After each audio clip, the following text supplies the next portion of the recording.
no exista esa interferencia en cuanto al resultado del electrocardiograma. Entonces, nosotros, ¿cómo realizamos la colocación adecuada de estos electrodos que les mencionaba, no? Nosotros recordamos por anatomía que tenemos el ángulo de Lois, que se encuentra debajo de la escotadura de lo que es del esternón. Entonces, esta elevación nos dice, ¿no? Que al lado de esta, o mejor dicho, debajo de esta se va a encontrar lo que es el segundo espacio intercostal, y debajo de esta el tercero, y después el cuarto, así progresivamente. Esto como punto anatómico, ¿no? Para ir poniendo lo que son los electrodos. Entonces, ¿cómo van los electrodos? Vamos a comenzar con los electrodos precordiales. Todos estos electrodos ya cuentan con una identificación en su mismo chuponcito. Tiene B1, B2, B3, B4, B5 y B6. Pese a que tiene una identificación, nosotros tenemos que saber dónde va cada electrodo, ya que si ponemos algún electrodo donde no corresponde, entonces se nos va a marcar un trazado anormal, por decirlo en el electrocardiograma, ¿no? Entonces nosotros tenemos que saber muy bien y anatómicamente dónde tenemos que poner lo que son los electrodos. El electrodo de B1 tiene que estar en el cuarto espacio intercostal para external derecha. El electrodo B2 tiene que estar en el cuarto espacio intercostal de igual forma, pero para external izquierda, casi paralelo a ambos, ¿no? Nos vamos a saltar al B4 porque este nos menciona que tiene que estar en el quinto espacio intercostal, esto en la línea media clavicular.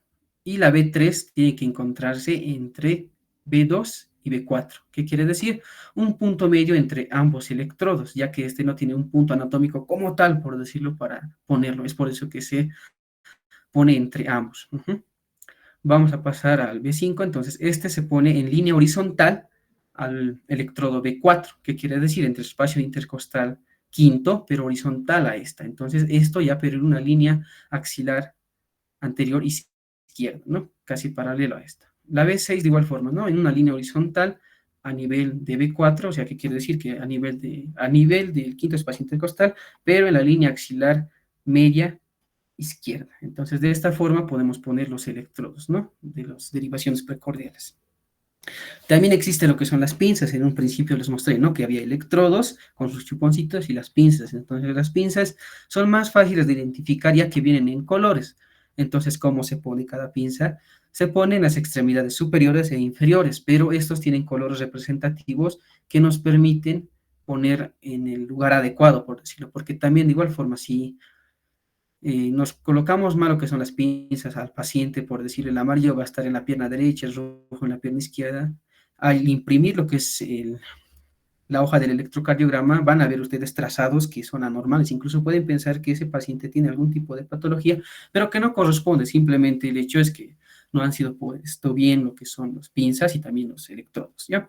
Entonces, la pinza que es de color roja, como está aquí, tiene que ir en la extremidad superior derecha, sí o sí. La pinza de color amarillo, entonces tiene que estar lo que es en la extremidad superior izquierda. Y la pinza de que es de color negra tiene que estar en la extremidad inferior derecha, y la pinza que es de color verde tiene que estar en la extremidad inferior izquierda.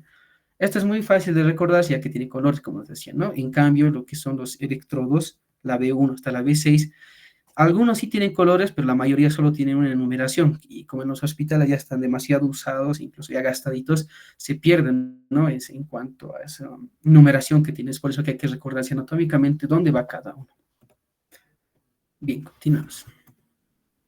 Entonces, ¿de qué nos sirve poner estas electrodos, las pinzas, ¿no? En el paciente para que nos trace el electrocardiógrafo las 12 derivaciones que existen en el corazón, ¿no?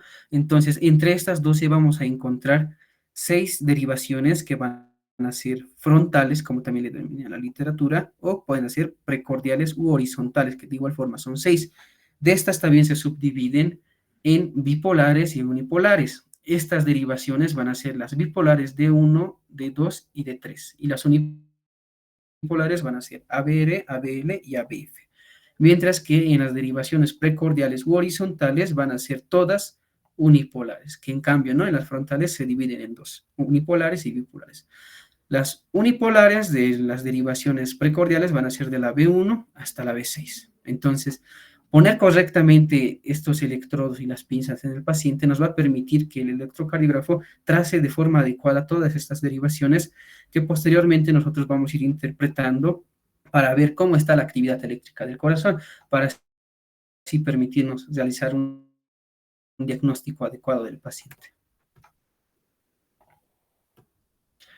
Bien, entonces aquí tenemos las derivaciones, ¿no? Como decíamos, D1, D2, D3, ABR, ABL y ABF, ¿no? Que representan de igual forma con un vector. D1, entonces, de igual forma tiene un vector, lo que es la marca, la negatividad y la positividad de este vector. D2, de igual forma, ¿no? La negatividad y la positividad que va teniendo. Ajá. D3, de igual forma, la positividad y la negatividad que va teniendo en cuanto a su vector, porque como les dije, ¿no? Se va alejando de la positividad del corazón. ABR de igual forma y ABL de igual forma.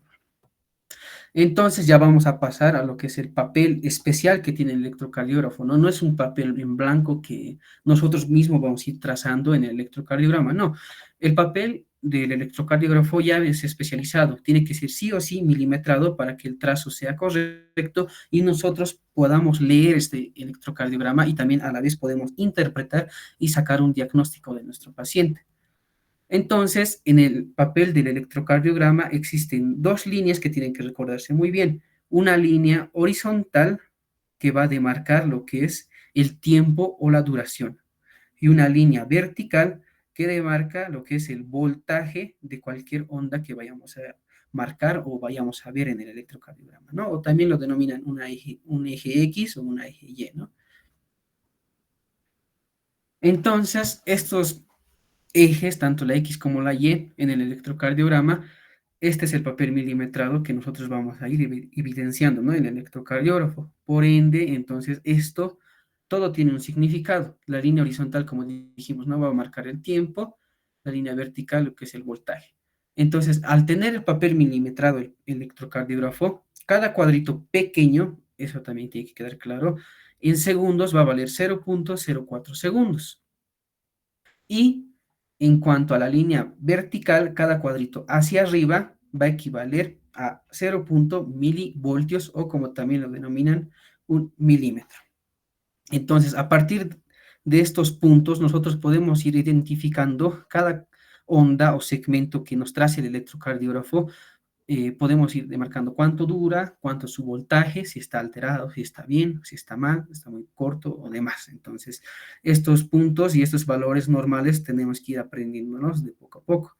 El electrocardiograma, entonces, este papel tiene una velocidad de 25 milímetros segundo. Entonces, eso es lo normal que tendría que estar en un electrocardiógrafo calibrado, ¿no? Entonces, al final, el electrocardiograma entonces nos va a derivar, finalmente nos va a dar este resultado, que son los segmentos y las ondas, la onda P, el complejo QRS, la onda T, ¿no? Y con sus segmentos, que posteriormente vamos a ir explicando, ¿no? ¿Qué significa cada onda? ¿Qué es lo principal de esta clase, ¿no?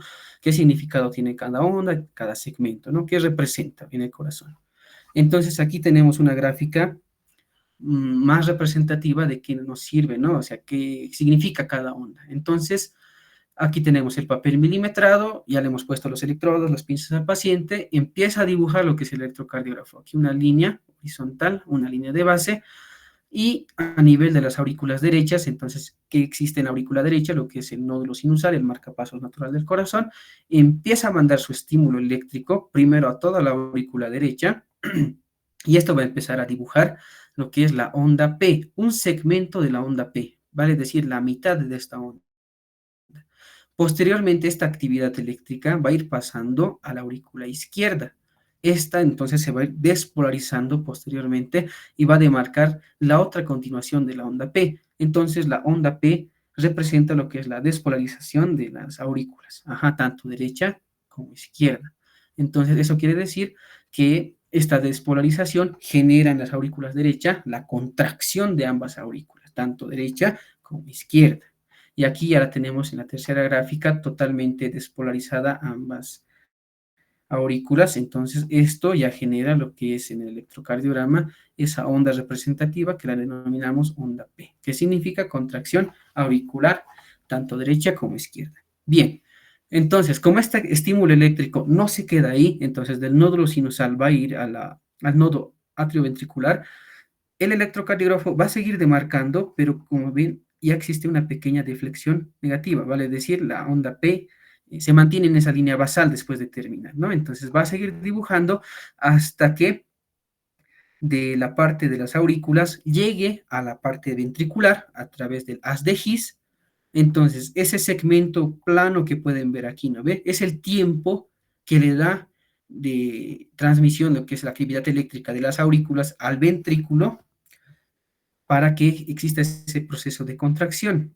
Entonces, una vez llegado al haz de His, va a empezar al tabique interventricular a despolarizarse, entonces se va a empezar a demarcar lo que es el complejo QRS, mostrándonos esas ondas, ¿no? La deflexión negativa de la onda Q, la deflexión positiva de la onda R y también la deflexión negativa de la onda S, que nos da como resultado el complejo QRS.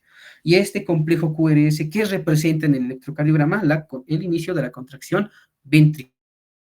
Y como tal, aquí en el gráfico también se evidencia, ¿no? Totalmente ya está despolarizado lo que es todos los ventrículos. ¿Y qué demarca, dijimos? La contracción de los ventrículos. Entonces, nuevamente el electrocardiograma va a seguir trazando la línea. Entonces, aquí ya tenemos otra onda, que es la onda T. Esta onda T, ¿qué significa en el electrocardiograma y clínicamente? El inicio de la repolarización de los ventrículos. Es por eso que de esta forma se va demarcando aquí y en esta gráfica vemos, ¿no? Que va opuesto a lo que es el inicio, ¿no? Que iba del nódulo sinusal a la parte del ápex del corazón, pero ahora ya está empezando a repolarizar lo que es el corazón. Entonces, ese es el inicio, ¿no? De la relajación o de la repolarización de los ventrículos. Es en cuanto a la onda T. Entonces, aquí tenemos, ¿no? Como les mencionaba en un principio, los vectores que llegamos a tener en el electrocardiograma, ya que estas demarcan, ¿no? Una parte positiva y una parte negativa, que es muy importante en el electrocardiograma. Entonces, el electrocardiógrafo, dijimos, ¿no? En un principio que reconoce los potenciales de acción, ¿no? Ese intercambio entre positividad y negatividad que tiene la célula o la membrana del miocito. Entonces, por ende, es que se va demarcando esta deflexión positiva, como dijimos, ¿no? Todo lo de arriba en el electrocardiograma es positivo. Mientras que si el electrodo, entonces, reconoce o capta, ¿no? Ese intercambio negativo que existe en la membrana del miocardio, entonces se marca como negativo. Entonces, en la parte de abajo nos marca como negativo. Entonces, nosotros, ¿cómo sabemos que un electrocardiógrafo está adecuadamente calibrado? Nosotros tenemos dos parámetros, dijimos, ¿no? La parte vertical, que es la parte del voltaje, y la parte horizontal, que es el tiempo. Entonces, decimos que está calibrado el electrocardiógrafo cuando la parte del voltaje se encuentra en 5 milímetros o 5 milivoltios, como aquí nos mencionan, ¿no? O sea, tiene que tener ese trazado, no tiene que ser más y no tiene que ser menos tampoco. Y también nos comparan, ¿no? No tiene que ser así la gráfica, tampoco tiene que estar así la gráfica, sino tiene que ser más o menos así para decir que este electrocardiógrafo está totalmente calibrado, ¿no? Para poder realizar el procedimiento. Ajá. Y aquí en un electrocardiograma vemos, ¿no? ¿Dónde se demarca esa calibración? Al inicio o al final del papel milimetrado. Aquí está. Y también en cuanto a tiempo, nos menciona aquí. ¿A cuánto de tiempo dijimos? Tiene que estar a una velocidad de 25 milímetros segundo. Si está así el papel milimetrado, entonces podemos decir que sí está calibrado el electrocardiógrafo, entonces los trazados van a ser adecuados y el diagnóstico también va a ser correcto. Entonces recordemos nuevamente que el nódulo sinusal manda esa actividad eléctrica a todo el corazón, pero comienza primero en la aurícula derecha, luego a la aurícula izquierda, posteriormente pasa al nódulo auriculoventricular, al haz de His, del haz de His entonces va a pasar a rama derecha, rama izquierda y después se va a ir a las fibras de Purkinje, que estas van a inervar lo que es todos los ventrículos, tanto derecha como izquierda. Entonces, ¿para qué nos sirve recordar esto? Como les dije, no cada onda representa algo que está pasando en el corazón. Entonces, la onda P representa, como les dije, ¿no? La despolarización de las aurículas. Y la mitad de la onda P representa solo la despolarización de la aurícula derecha, como se nota aquí en este gráfico. No solo aquí la aurícula derecha se está empezando a despolarizar, entonces se marca ese trazado en el electrocardiograma.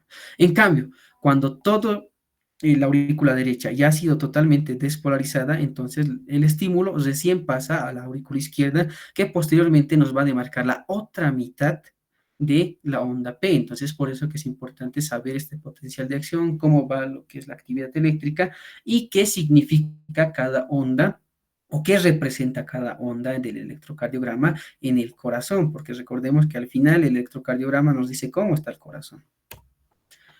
Posterior a eso, entonces, ambas aurículas ya han sido despolarizadas, entonces ya pasa este estímulo eléctrico al nódulo auriculoventricular para posteriormente iniciar lo que es la despolarización de los ventrículos o la contracción ventricular. Entonces, el nódulo, mejor dicho, la onda P, entonces puede ser representada de esta gráfica, como les menciono, ¿no? La mitad de esta representa la despolarización de la aurícula derecha, la otra mitad de la aurícula izquierda. Puede tener diferentes trazados, pero generalmente esta es la adecuada en cuanto a la onda P. Ahora vamos a pasar a lo que es la conducción ventricular, ¿no? O sea, del estímulo que estaba en las aurículas va a pasar ahora al nódulo auriculoventricular hacia los ventrículos, ¿no? A través del haz de His.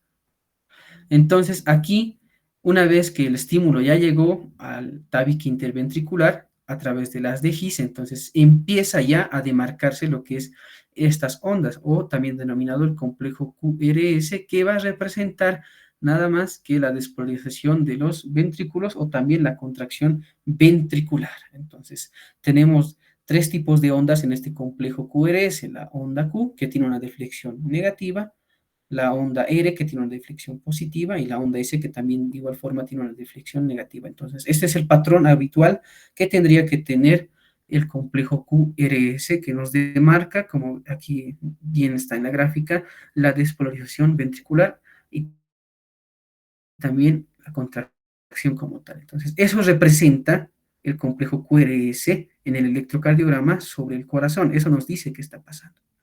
Y pueden existir diferentes variedades de complejos QRS. Muchas veces la onda R o esa deflexión positiva no se presenta, entonces nosotros la denominamos simplemente complejo QS, o puede haber una onda Q', o sea que es pequeña, y una onda R que es grande. Ajá. De estas formas, entonces, existen diferentes trazados en el electrocardiograma en cuanto al complejo QRS, pero habitualmente tienen que existir estas tres ondas, ¿no? En ese complejo. Entonces, en cuanto a la onda R, también pueden existir lo que son diferentes variedades en cuanto a su segmento o esa deflexión positiva que tiene. ¿Qué quiere decir esto? Que puede tener una melladura en cuanto a la onda R, como pueden ver en esta parte. Pero eso ya es más o menos algo patológico que puede llegar a encontrarse, ¿no? Que posteriormente en otros temas ya vamos a ir viendo. Entonces, de esta forma, como les mencionaba, ¿no? Ya viene el estímulo al tabique interventricular, entonces ya empieza lo que es la despolarización de los ventrículos y se empieza a trazar en el electrocardiograma el complejo Q, después va al complejo R y al final el complejo S, como pueden ver aquí. Entonces, lo habitual es que se tiene que despolarizar totalmente todos los ventrículos. La literatura nos menciona que primero se despolariza lo que es el ventrículo derecho. ¿Esto a qué se debe? Ya que el ventrículo derecho tiene una menor masa muscular en comparado al ventrículo izquierdo, ya que el ventrículo izquierdo maneja volúmenes de sangre un poco más que el ventrículo derecho, es por eso que tarda más en despolarizarse y es por eso que genera esa deflexión negativa que se ve aquí en la onda S. De igual forma, entonces, en el electrocardiograma dijimos, ¿no? Que tenemos variedades de electrodos que nos van a marcar, ¿no? Lo que son las B1, B2, B3, B4, B5 y B6. Entonces, ¿esto qué nos representa en cuanto al corazón? A medida que va avanzando lo que es la B1, B2, los complejos QRS, en cuanto a onda R específicamente, esta progresivamente va aumentando de tamaño. Como les dije, esto se debe, ¿no? Más que todo porque el ventrículo izquierdo es el último en que trata de despolarizarse por esa gran masa muscular que presenta. Entonces, finalmente, ya tenemos todas las ondas ya representadas como tal, ya sabemos qué significa, o sea, prácticamente, y nos permite, ¿no? Ya interpretar, ¿no? ¿Qué pasa en el corazón? ¿Cómo está el corazón? ¿Está normal? ¿Está patológico o demás, ¿no? Pero en esta clase la oportunidad nos da para ver simplemente la parte normal, ¿no? Como dijimos, la onda P es la despolarización de las aurículas o la contracción de la misma, tiene un segmento, que es el segmento PR, que es desde la finalización de la onda P hasta el inicio del complejo QRS. Este segmento es el tiempo que le da la aurícula a que se pueda transmitir ese estímulo eléctrico hacia el ventrículo. Ese es el tiempo que nos da el segmento PR. Ajá. Y el intervalo PR entonces está compuesto de una onda y un segmento, vale decir, de la onda P y también del segmento PR. Eso representa el intervalo PR. Mientras que el complejo QRS, dijimos, ¿no? Que tiene una deflexión negativa, positiva y una deflexión negativa nuevamente, que nos demarca lo que es el inicio de la despolarización de los ventrículos y también el inicio de la contracción ventricular. Ajá. Y esta a la par también va a tener un segmento ST, que de igual forma se inicia a partir del final del complejo QRS hasta el inicio de la onda T.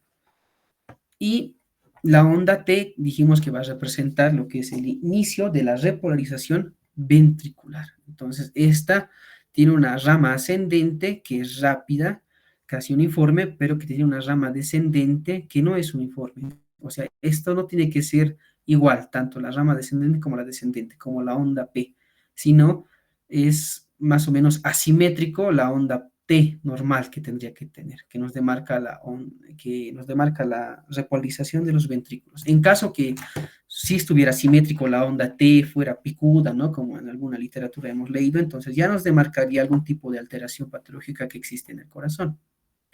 El intervalo QT es la unión en cuanto a segmentos y también ondas en cuanto al complejo QRS hasta la finalización de la onda T. Esos son todos los segmentos, intervalos y ondas que existen en el electrocardiograma y también ya sabemos, ¿no? Cada onda qué significa y también el segmento PR, ¿no? Qué significado tiene. Entonces, a partir de esto ya podemos ir interpretando electrocardiogramas normales y posteriormente nos vamos a ir pasando a electrocardiogramas patológicos. Entonces, una vez sabiendo qué significa cada onda, el complejo QRS, la onda T, el intervalo, qué tiempo transcurre para pasar a cada uno, entonces nosotros tenemos que tener en cuenta que existen criterios para decir que ese electrocardiograma tiene un ritmo sinusal. ¿Y por qué tiene que ser sinusal? Porque dijimos, ¿no? Que el nódulo sinusal es el marcapasos natural del corazón.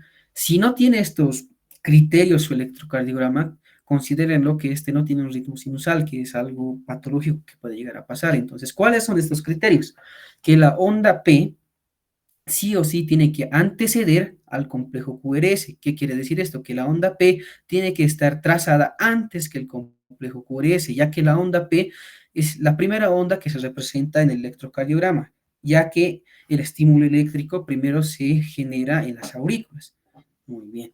La onda P siempre tiene que ser positiva en D1, D2 y ABF. Eso también es muy importante ya que nos demarca que la colocación de los electrodos y las pinzas han sido de forma adecuada. Si en caso fuera negativa en alguna de estas D1, D2 y ABF, entonces nosotros ya pensaríamos que estamos poniendo mal lo que son los electrodos, ¿no?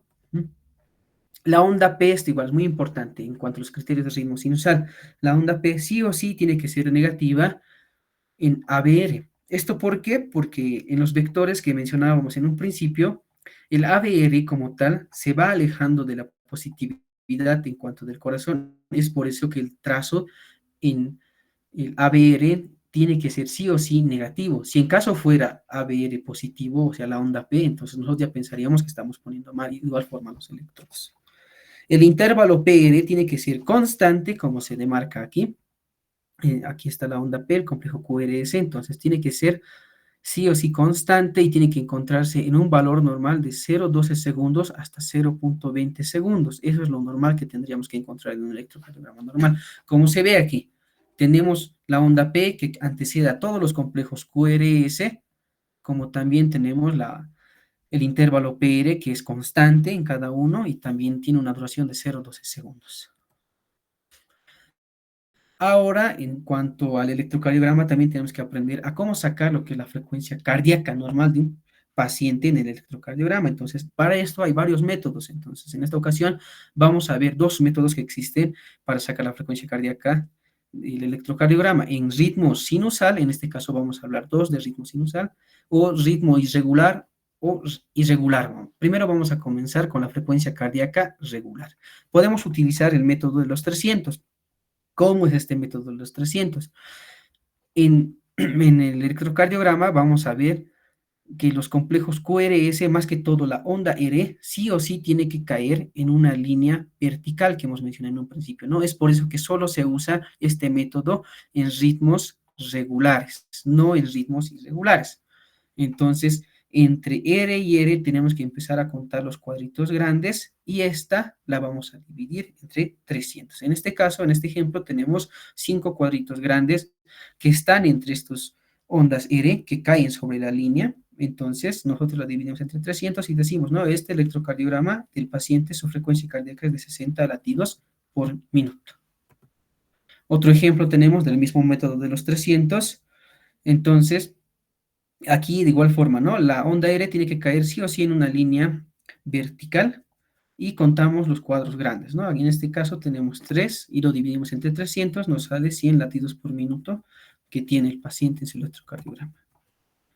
Ahora el método de los 6 segundos, este método solo se usa en caso de ritmos irregulares. ¿Qué quiere decir esto? Que los complejos QRS, específicamente la onda R, no cae en esa línea vertical gruesa que tenemos aquí en el electrocardiograma. Por ende, sí se puede utilizar este método de 6 segundos. Entonces, ¿cómo es este método de 6 segundos? Nosotros en 30 cuadrados grandes del electrocardiograma tenemos que contar cuántos complejos QRS existen. Y estos complejos QRS, en este caso tenemos 9, entonces lo multiplicamos por 10 y nos sale un total de 90. Entonces, esa es una forma de sacar la frecuencia cardíaca en caso de que tengamos un ritmo sinusal pero irregular, o sea, donde los complejos no caigan sobre esta línea gruesa vertical. Ahora también tenemos que aprender a sacar el eje cardíaco, o sea, el eje normal del corazón, ¿no? Para esto existen varios métodos, en este caso vamos a ver dos. En esta tenemos que solo van a usar o toman en cuenta para este método la derivación D1 y ABF. Entonces, ¿qué quiere decir esto? En un electrocardiograma, si vemos que D1 es positivo y ABF también es positivo en cuanto a sus ondas, entonces nosotros decimos que el eje del corazón se encuentra entre 0 hasta 90 grados en el eje exaxial que nosotros conocemos, ¿no? De igual forma, entonces, otro ejemplo podemos dar, si en nuestro caso pudiera estar lo que es ABF ya negativo y también D1 negativo, entonces el eje del corazón se encontraría como lo dicen, no, al extremo derecha, por decirlo aquí. Entonces, esto no es normal en cuanto al corazón. Y aquí tenemos varios ejemplos. Otro ejemplo que podemos dar es usando las derivaciones, pero en cuanto a derivaciones paralelas. ¿Qué quiere decir esto? En un electrocardiograma, nosotros vamos a usar las derivaciones D1, D2, D3, ABR, ABL y ABF. Y en estas 6 derivaciones, nosotros vamos a buscar los complejos QRS que vayan a ser más isodifásicos. ¿Qué quiere decir con esto? Que tanto tengan una positividad igual a la negatividad que vaya a tener este complejo QRS. A eso se denomina isodifásico. Tiene que ser igual en tanto a la positividad y la negatividad. En este ejemplo, ABL tiene un complejo QRS que tiene una onda isodifásica. Entonces vamos a tomar como ejemplo este. Trazamos el complejo QRS, vamos a su perpendicular que va a ser D2. Entonces, en D2 nosotros, ¿qué tenemos que ver?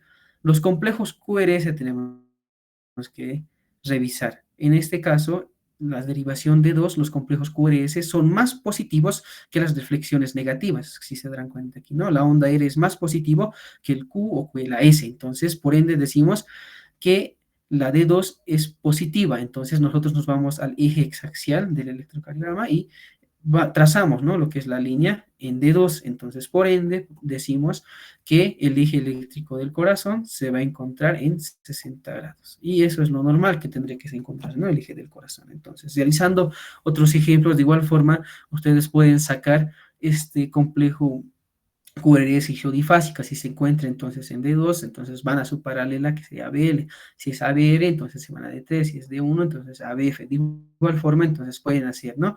Pero siempre sabiendo la paralela de cada derivación y usando el eje exaxial para poder identificar de forma adecuada y precisa en cuántos grados se encuentra el eje eléctrico del corazón. ¿Y esto para qué nos sirve? para saber si el corazón como tal tiene un crecimiento ventricular tanto a la derecha o a la izquierda. Es por eso que el eje eléctrico del corazón se puede llegar a mover a la derecha o a la izquierda, o también muy extremo, ya que se puede encontrar en ese cuadrante superior derecho.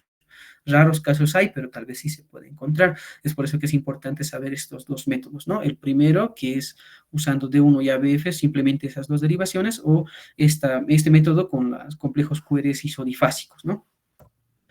Ahora vamos a ver lo que son los índices para saber si nuestro paciente presenta, ¿no?, hipertrofia del ventrículo izquierdo. Estos índices solo son un apoyo, ¿no?, que les puedo dar yo para sus interpretaciones de electrocardiograma. Posteriormente ya vamos a sacar más cursos para poder interpretar ya electrocardiogramas patológicos. Ahorita estamos viendo todo lo normal, todo lo que nos puede servir para realizar las actividades presenciales, ¿no?, y prácticas. Entonces tenemos el índice de Sokolov-Lyon. Entonces esta nos permite identificar si el paciente tiene hipertrofia ventricular izquierda. ¿Cómo se realiza este índice? Nosotros tenemos que ir a la derivación B1 y tenemos que ver y contar cuánto de voltaje presenta lo que es el complejo S.